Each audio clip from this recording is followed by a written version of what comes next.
So if you've been paying attention to the news recently right here on the internet.com, then you guys may have heard that Kyrie Irving, NBA sports ball player for the New York Nets, the Brooklyn Nets to be specific, recently beat back New York City's vaccine mandate, and he was allowed to play for the first time all season a home game in Brooklyn. Eric Adams relented, Bill de Blasio's tyranny has been pulled back, and now Kyrie can play basketball, which just goes to show you that non-compliance wins, standing up for what you believe in wins, and standing up for liberty wins. Of course, this is the message being perpetuated by the conservative media, but in reality, in actuality, what actually ended up happening is an example of government overreach and tyranny, and that's what we're going to talk about. But we have a sponsor. It's My Digital Money. Remember, supporting the sponsors helps support the channel. I'm sure you guys have heard stories about people earning tens of thousands, if not hundreds of thousands of dollars investing in cryptocurrency. Believe me, I know you heard, because crypto people can't shut up about it. But did you know there's actually a way for you to earn all this investing in crypto and avoid paying capital gains tax? If you open up a crypto Roth IRA with My Digital Money, you can watch your gains grow over time and take them out upon retirement tax-free. And luckily for you guys out there, not only does this company have a great product, but they have great US-based customer service. On top of that, if you open up a crypto Roth IRA with My Digital Money, they will give you $50 if you invest $1,000 in the Roth IRA. That's a pretty damn good deal. That is mydigitalmoney.com. Again, mydigitalmoney.com. 6 to run New Jersey. 11. Kyrie Irving. A thunderous ovation for Kyrie Irving. So that was the scene at Barclays Center, where Kyrie Irving of the Brooklyn Nets was finally allowed to take to his home court as a member of the Brooklyn Nets, because there was absurd vaccine mandates that forbidded him from playing for his home team during home games due to the fact that Bill de Blasio was an authoritarian monster, and Eric Adams, up until this point, had continued Bill de Blasio's authoritarian policies. And by the way, these policies were absurd in every possible way.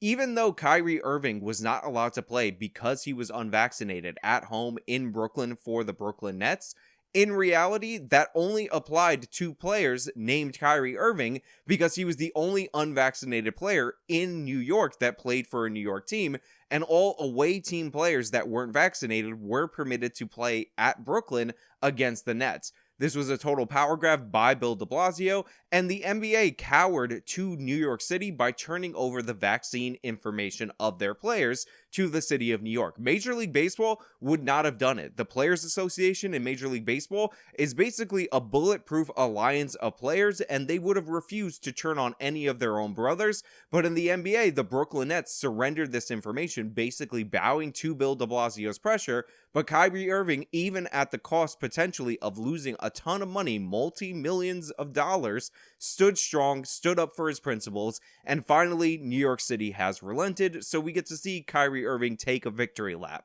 The point of this season for me was never to just take a stand. It was really to make sure that I'm standing on what I believe in, and freedom. Freedom. I don't think that's a word that gets defined enough in our society, about the freedom to make choices with your life without someone telling you what the fuck to do. And whether that carries over into nuances of our society that politicians control, the government controls, or things people that are in power, the powers may be, right, that control. I'm standing for freedom. So that's in all facets of my life. And there's nobody that's enslaving me. There's nobody telling me what I'm going to do with my life. And that's just the way I am. And if I get tarnished, in terms of my image, and people try to slander my name continuously, because, those are things that I forget. I haven't forgotten anything that anybody said. I don't read everything, but I definitely read some things that put my family's name in a certain position that I believe are unfair. I've been discriminated against.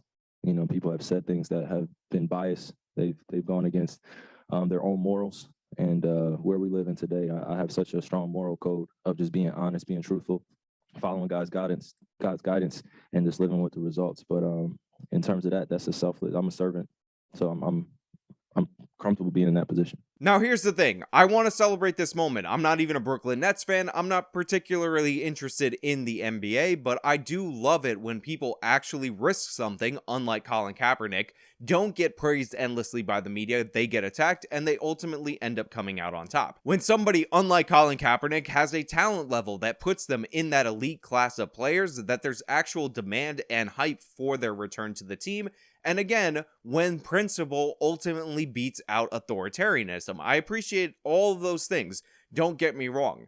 But here's the thing. This is not a case of that happening. This is not a case of principle beating authoritarianism. What this is a case of is different rules for different classes of people. New York City is at a low-risk environment.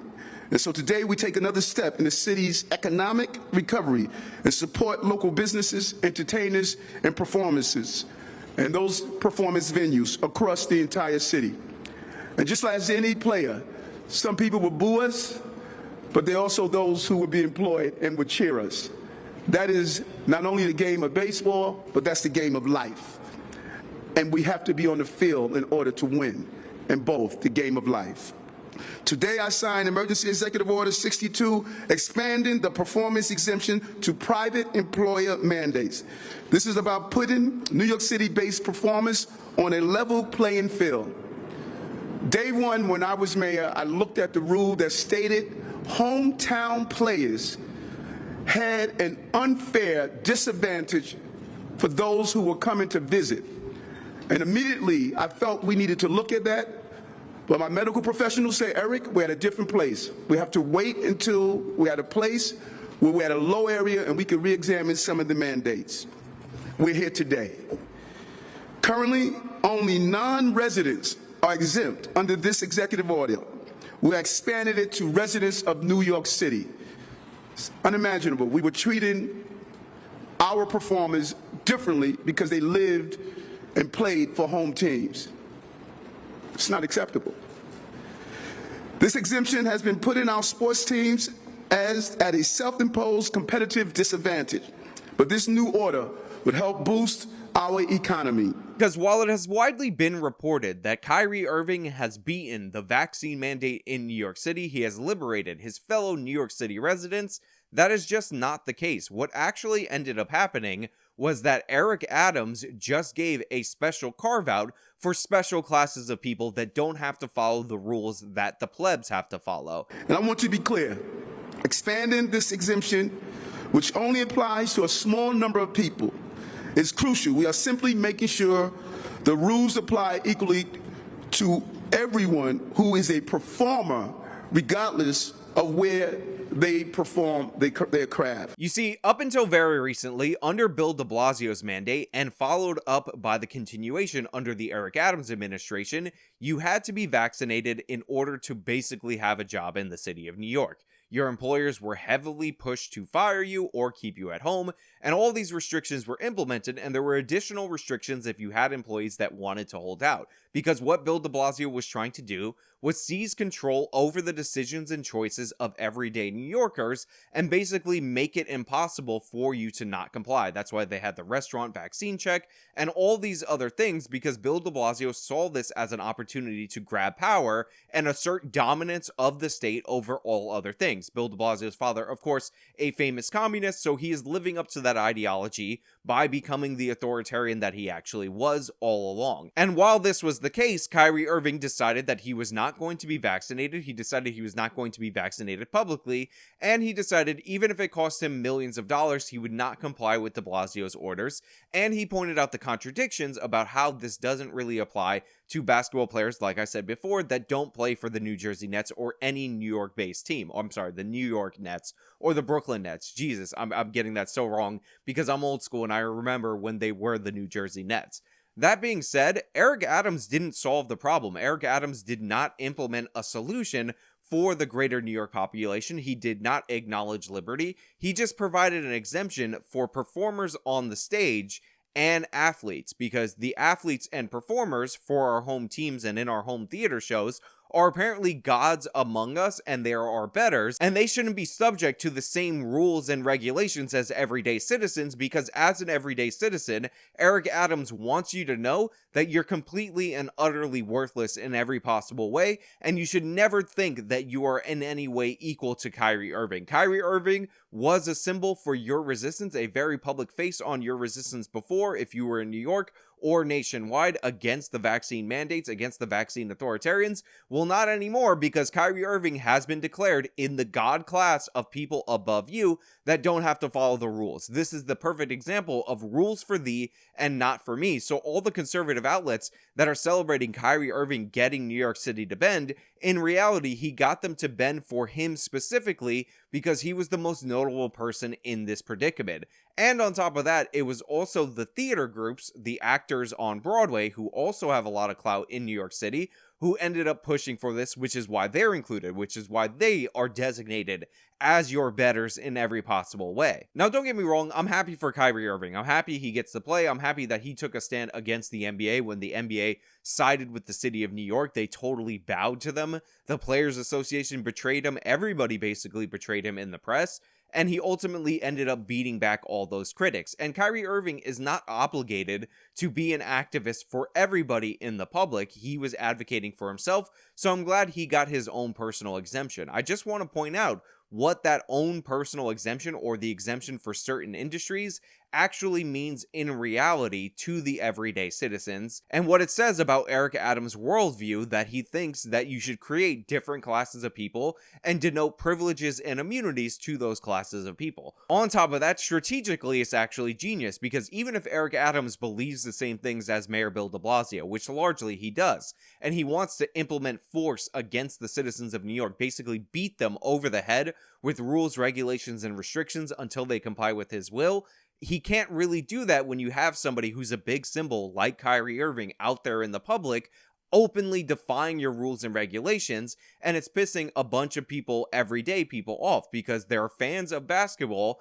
who weren't really too concerned about the consequences of these mandates, who saw them on display night after night when Kyrie Irving wasn't allowed to take the court in home games. And eventually the Nets were like, we're not going to play him on road games because we're not going to have two different teams. Then they realized they needed Kyrie Irving because, unlike Colin Kaepernick, who had no ability by the time he was taking his stand, Kyrie Irving is an elite player and James Harden didn't work out. So everybody slowly over time was giving into Kyrie Irving's perspective, and this is why when the news media were interviewing people, it's good that now, like, he gets to play, you know, he gets to be with his teammates, play the game that he loves, actually be on the court, so I think it's good. It's good to see the Nets win, you know.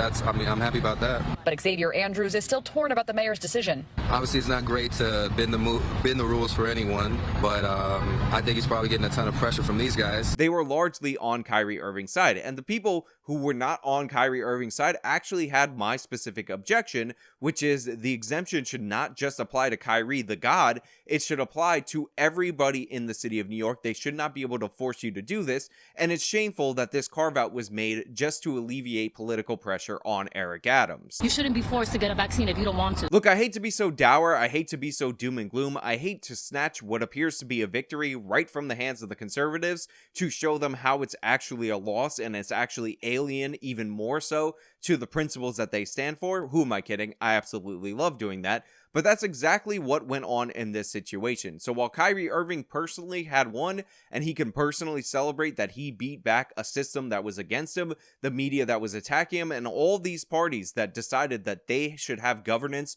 over what he puts into his own body more than he does, in reality, what ended up happening was New York City showed us once again that the Democrats always exempt themselves and they always view you, the citizens, the taxpayers, as suckers who they want to extract money and compliance from. But hey, those are just my thoughts. So let me know your thoughts about it down in the comments below. If you liked the video, you can show me by leaving a like, subscribe for more content, follow me on all my social media, support me via the support links in the description box. This has been me talking about the crazy shenanigans. Till next time.